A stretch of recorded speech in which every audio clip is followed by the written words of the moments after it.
ఎడారిలో సెలయేర్లు. సెప్టెంబర్ 22వ తారీఖు. సీమోను సీమోను, ఇదిగో సాతాను మిమ్మను పట్టి గోధుమల వలె జల్లించుటకు మిమ్మను కోరుకొనెను, కానీ నీ నమ్మిక తప్పిపోకుండానట్లు నేను నీ కొరకు వేడుకొంటిని. లూకా సువార్త 22వ అధ్యాయము 31-32 వచనాలు. దేవుడు మనల్ని పరీక్షించేటప్పుడు గురి చూసి కొట్టేది మన విశ్వాసాన్నే. మనలోని ఏ లక్షణమైనా పరీక్షకు లోను కాకుండా పోవచ్చు, కానీ విశ్వాసం మాత్రం అలా తప్పించుకోలేదు. విశ్వాసాన్ని దాని మూలుగు దాకా పరీక్షించడానికి, దానిలోకి పదునైన బాణాన్ని గుచ్చడం కన్నా వేరే మార్గం లేదు. ఇందువల్ల ఆ విశ్వాసం శాశ్వతమైనదా కాదా అన్నది తెలుస్తుంది. దానికున్న ఆనంద కవచాన్ని లాగేసి ప్రభువు పంపించే శ్రమలను దానికి వ్యతిరేకంగా నిలబెట్టాలి. ఈ దాడుల నుండి ఏమాత్రం గాయపడకుండా బయటపడేదే నిజమైన విశ్వాసం. విశ్వాసం పరీక్షించబడాలి. అది దిక్కులేనిదైపోవాలి. కొలిమిలో అనేక సార్లు కాలాలి.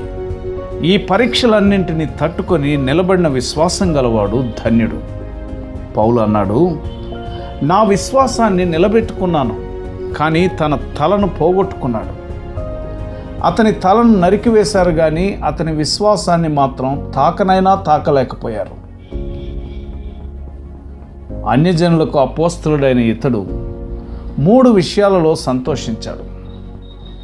మంచి పోరాటాన్ని పోరాడాడు, పరుగును కడముట్టించాడు, విశ్వాసాన్ని నిలబెట్టుకున్నాడు. ఫలితం ఏమిటి? పౌలు పందెంలో గెలిచాడు, బహుమతి పొందాడు.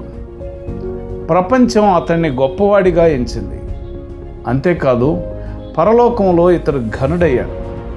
క్రీస్తులో విజయం సాధించడానికి అన్నింటినీ పోగొట్టుకున్నా అది లాభమే. ఈ దృష్టితో మనం ఎందుకు ప్రవర్తించాం?